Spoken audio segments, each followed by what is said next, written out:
dari kelompok 2. Kami akan memperkenalkan diri. Saya Maria Amel Sedobaret. Saya Ilham Riminda Kalja. Saya Osi Fabila. Saya Yani Panentuan. Saya Debrina Nikerindo. Dan saya Jenina Cubetonis. Di sini kelompok kami akan membahas tentang landasan HAM, teori, prinsip kesetaraan, non-diskriminasi, dan prinsip kewajiban negara. Selamat menyaksikan. Baik, kita akan masuk dalam materi pertama, yaitu mengenai landasan HAM. HAM merupakan hak yang dipegang oleh tiap individu di seluruh dunia tanpa terkecuali, tanpa membedakan etnis, keyakinan, kelompok etnik, ataupun juga kebangsaan. Di mana hak asasi ini merupakan hak-hak yang secara intern ada pada dalam diri manusia semenjak ia lahir. HAM juga bertujuan untuk melindungi martabat serta derajat manusia serta menjamin kebebasan dan kemerdekaan individu. Nah, seperti yang kita ketahui bersama bahwa hak itu selalu beriringan dengan yang namanya kewajiban, di mana dalam Undang-Undang Nomor 39 Tahun 1999 di dalamnya terdapat hak dasar manusia yang telah dijelaskan dalam bab 3 dengan judul HAM dan dasar kebebasan dasar manusia dalam pasalnya yang ke-9 sampai 66, di mana permasalahan HAM juga sebagai pembangun sosial juga diatur oleh pemerintah, yang mana telah diatur dalam peraturan pemerintah tahun nomor 7 tahun 2005. Nah, selain kelengkapan itu ada juga badan penegak hukum ataupun yang badan penegak hukum yang menjadi penentu dari penegakan HAM yang ada di Indonesia. Salah satunya itu Mahkamah Konstitusi. HAM juga diatur dalam Pancasila, yakni sila kedua, di mana sila kedua berbunyi kemanusiaan yang adil dan beradab. Adapun juga peraturan Kepres RI nomor 181 pada tahun 1998 tentang Komisi Nasional Anti Kekerasan Terhadap Perempuan. Nah, instruksi Presiden RI nomor 126 tahun 1998 juga mengatur tentang menghentikan penggunaan istilah pribumi dan non pribumi dalam semua perumusan dan penyelenggaraan perencanaan, program, ataupun pelaksanaan kegiatan penyelenggaraan pemerintahan. Baik, selanjutnya kita akan masuk dalam yang teori yang pertama, adapun yaitu teori hak-hak kodrati. Nah, teori atau hukum alam ataupun hukum kodrat adalah bermula dari Yunani kuno dan Romawi yang mengaku adanya hukum kodrati yang dipelopori oleh Grotius, yakni ius naturale yang boleh dirujuk oleh setiap warga negara bila berkonflik dengan hukum negara yang tidak adil. Nah, kemudian Thomas Aquinas juga menyimpulkan bahwa hukum kodrati ini menjadi bagian dari hukum Tuhan yang sempurna yang dapat diketahui melalui penggunaan nalar manusia.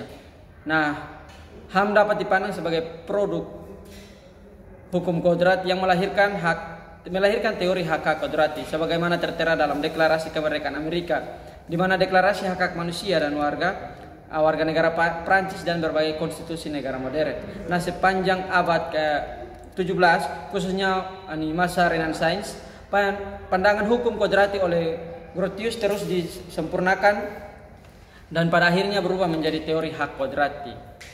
Nah, kemudian dalam perkembangannya masa Renaissance menghasilkan dunia baru yang mencetuskan abad individualisme, yakni masa kemajuan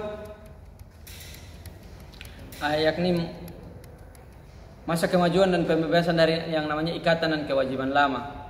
Nah, Locke ini berargumentasi bahwa semua individu itu dikarunia oleh alam hak yang intern atas kehidupan, kebebasan, dan harta yang merupakan milik mereka sendiri. Apabila penguasa negara memutuskan kontrak sosial itu dengan melanggar hak-hak kodrati individu, para kaula negara itu bebas untuk menyingkirkan sang penguasa dan menggantikan dengan suatu pemerintahan yang bersedia untuk menghormati hak-hak itu. Teori hak hidup dalam pemikiran bangsa Barat berasal dari teori hukum kodrati atau hak kodrati. Nah, teori ini manusia setelah dilahirkan maka manusia itu memiliki sejumlah hak asasi yang melekat pada dirinya. Hak yang melekat itu adalah hak hidup. Dan juga teori kodrati ini atau hukum kodrati yang berkembang pada abad pertengahan muncul bersamaan dengan tulisan para filsuf pertama Kristiani, diantaranya ada Santo Thomas Aquinas yang menurut pandangannya mengenai teori hukum kodrati, memfokuskan bahwa teori ini merupakan bagian hukum Tuhan yang sempurna yang tidak dapat diketahui melalui penggunaan nalar manusia. Oke, baik, di sini saya akan menjelaskan teori kedua, yaitu teori positisme.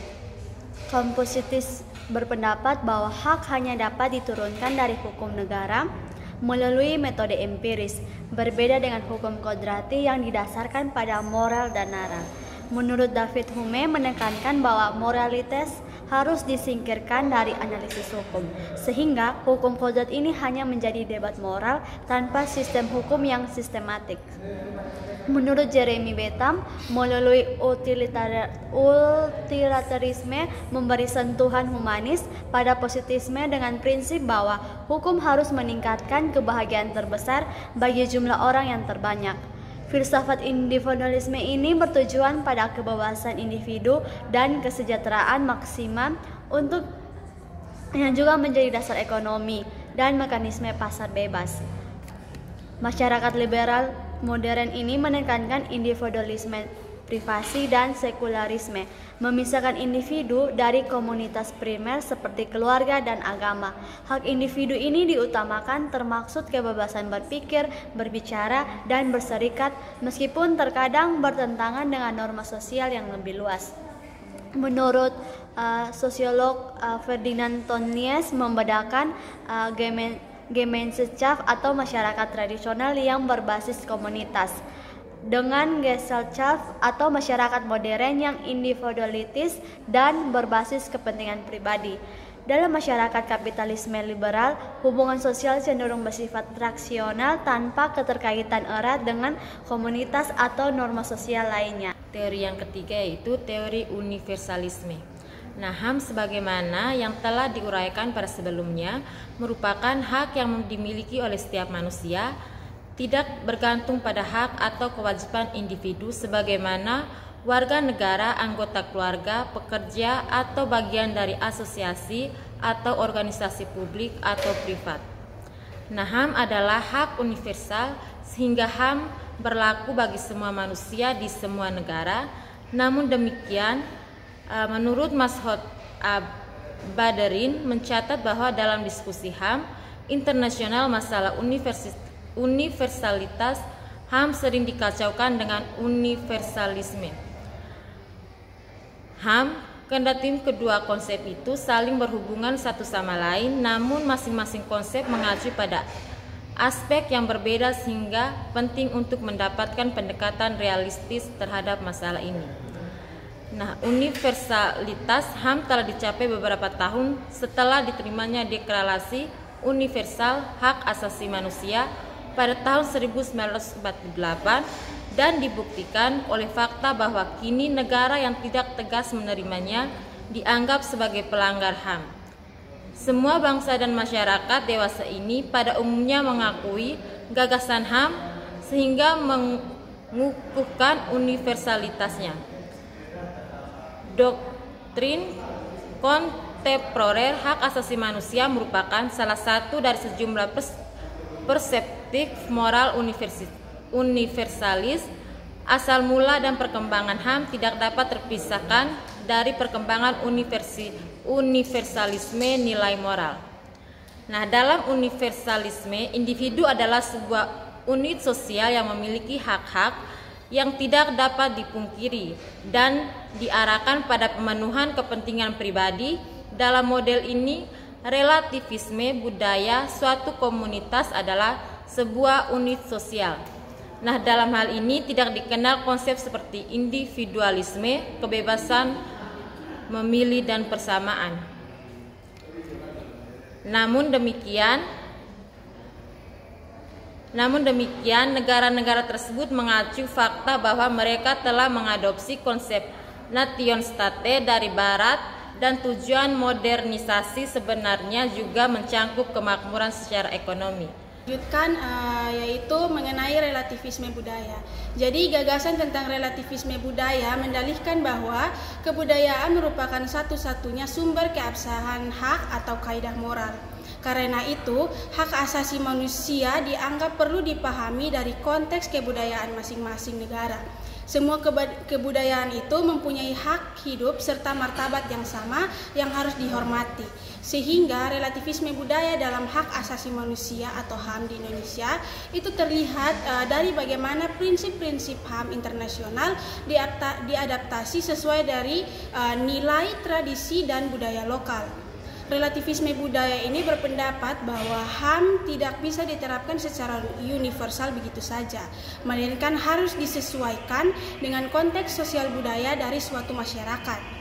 Sehingga dengan kata lain, relativisme budaya atau kultur relativisme itu merupakan suatu ide yang sedikit banyak dipaksakan karena ragam budaya yang ada itu menyebabkan jarang sekali adanya kesatuan dalam sudut pandang dari berbagai hal.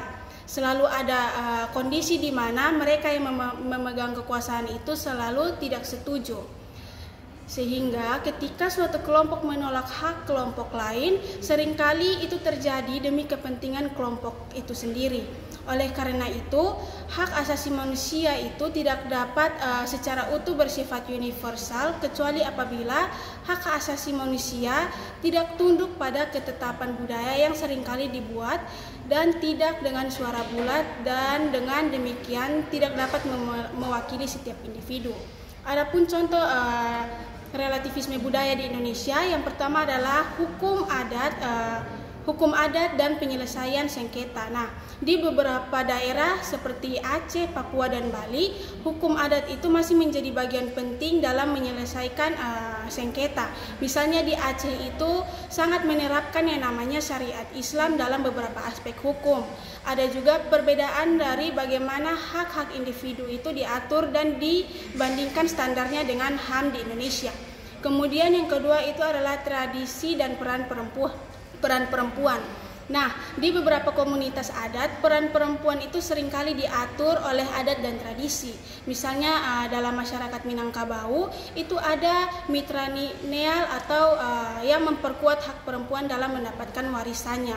Kemudian hal inilah yang menghadapi adanya perbatasan tertentu yang dianggap bertentangan dengan prinsip kesetaraan gender global. Kemudian yang ketiga adalah kebebasan dalam beragama. Nah, Indonesia sendiri mengakui ada 6 agama resmi. Namun, meski terdapat prinsip kebebasan beragama, interpretasi lokal itu sering membatasi adanya praktik kepercayaan tertentu. Alhasil, ini mencerminkan bahwa relativisme budaya di mana hak untuk beragama atau berkeyakinan dikontekstualisasikan berdasarkan norma sosial dan politik lokal. Kemudian yang keempat itu adalah kebebasan dalam berekspresi.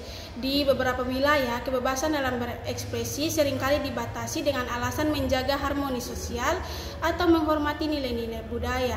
Misalnya kritik tajam terhadap simbol-simbol dalam suatu adat atau agama tertentu itu bisa dianggap melanggar hukum karena dianggap melanggar ketertiban umum. Sekian penyampaian materi dari saya berikan kepada pemateri selanjutnya. Yaitu prinsip kesetaraan. Nah, prinsip kesetaraan adalah suatu gagasan bahwa semua orang itu memiliki atau harus diperlakukan sama terlepas dari latar belakang karakteristik mereka. Nah, ini berarti bahwa setiap orang memiliki hak atau kesempatan yang sama dan tidak boleh didiskriminasi berdasarkan ras, jenis kelamin, agama, orientasi seksual ataupun faktor lainnya. Nah, berikut adalah beberapa aspek utama yang harus kita perhatikan dari prinsip kesetaraan. Yang pertama, kesetaraan hak. Nah, setiap orang itu memiliki hak yang sama di hadapan hukum dan hak-hak yang harus ia dapatkan seperti perlindungan dan dapat dihormati. Yang kedua itu kesetaraan kesempatan. Setiap orang harus memiliki kesempatan yang sama dan berhasil dalam hidup terlepas dari latar belakang mereka. Yang ketiga itu kesetaraan perlakuan. Setiap orang diperlakukan dengan hormat dan martabat dan tidak boleh ada diskriminasi atau prasangka. Nah, prinsip kesetaraan ini sangat penting untuk menciptakan masyarakat yang adil dan inklusif. Nah, ketika semua orang diperlakukan dengan sama, mereka akan lebih mungkin merasa dihargai dan dihormati. Dan mereka lebih mungkin untuk berkontribusi kepada masyarakat. Nah, selanjutnya ada tindakan afirmatif atau diskriminasi positif. Nah, tindakan ini muncul ketika seorang yang berasal dari posisi yang berbeda tetapi diperlakukan secara sama. Jika diperlakukan secara sama, akan diberikan atau perbedaan terus-menerus walaupun standar hak asasi manusia telah ditingkatkan. Tindakan afirmatif ini mengizinkan negara untuk diperlakukan secara lebih kepada kelompok tertentu yang tidak terwakili. Tentang prinsip non-diskriminasi. Nah, prinsip non-diskriminasi adalah prinsip yang melarang perlakuan berbeda atau pengecualian berdasarkan karakteristik tertentu seperti ras, warna kulit, jenis kelamin, agama, keyakinan politik, asal kebangsaan atau status sosial lainnya. Nah, inti dari prinsip ini adalah kesetaraan dan perlakuan yang sama di hadapan hukum. Nah, diskriminasi terjadi ketika setiap orang diperlakukan atau memiliki kesempatan yang tidak setara seperti ketidaksetaraan di hadapan hukum, ketidaksetaraan perlakuan, ketidaksetaraan kesempatan pendidikan, dan lain-lain. Nah, prinsip non-diskriminasi kemudian menjadi sangat penting dalam hak asasi manusia. Pada non-diskriminasi ini memiliki dua bentuk, yaitu diskriminasi langsung, yaitu ketika seorang baik langsung maupun tidak langsung diperlakukan secara berbeda daripada lainnya. Sedangkan diskriminasi tidak langsung yaitu ketika dampak praktis dari hukum atau kebijakan merupakan bentuk diskriminasi walaupun hal itu tidak ditujukan untuk tujuan diskriminasi. Nah, prinsip yang terakhir yaitu kewajiban negara. Kewajiban negara adalah tanggung jawab yang harus dilaksanakan oleh warga negara kepada negara dan masyarakat. Nah, kewajiban ini harus dilakukan dengan penuh tanggung jawab. Untuk memenuhi, melindungi, dan menghormati HAM adalah negara melalui aparatusnya. Nah, prinsip ini ditulis di seluruh konvenan dan konvensi hak asasi manusia internasional maupun peraturan domestik. Nah, pasal 71 Undang-Undang Nomor 39 Tahun 1999 secara tegas mengatakan bahwa pemerintahan wajib dan bertanggung jawab menghormati, melindungi, menegakkan dan memajukan hak asasi manusia yang diatur dalam undang-undang ini. Nah, peraturan perundang-undangan lain dan hukum internasional tentang hak asasi manusia yang diterima oleh negara Republik Indonesia. Nah, kewajiban negara dan pelanggaran HAM merupakan sistem norma internasional yang menuntut dan merupakan standar minimal bagi negara.